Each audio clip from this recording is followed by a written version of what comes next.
బాలుడు నడవవలసిన త్రోవను వానికి నేర్పుము, పెద్దవాడైన తర్వాత దాని నుంచి నేర్పుము. అంటే నువ్వేం చేస్తున్నావు తెలుసా? ఒక మాట వాడి మనస్సులో వేస్తున్నావంటే రాస్తున్నావు. ఈ మెదడు ఇంత పవర్ఫుల్ మెదడు, ఏమి రాయని ఒక పలకలాగా తల్లిదండ్రుల చేతికి దేవుడిచ్చాడు. అప్పుడు వాళ్ళు ఏం చేయాలి తెలుసా? జీవవాక్యాన్ని వాళ్ళ హృదయంలో పొందుపరచాలి. తల్లిదండ్రులు చేయాలి ఆ పని.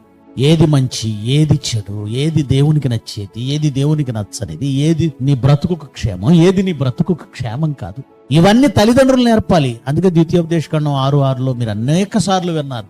నీ హృదయంలో మొదట దేవుని ఆజ్ఞలు ఉండవలెను, నీవు నీ కుమారులకు వాటిని అభ్యసింపచేసి.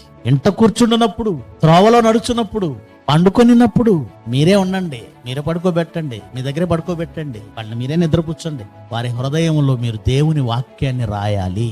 వాళ్ళ రాత మీరే రాయాలి. ఎప్పుడైతే బాలుడు నడవలసిన త్రోవను మెత్తటి హృదయాల మీద రాశారో, వాడు పెద్దవాడైన తర్వాత దాని నుంచి తొలగిపోడు.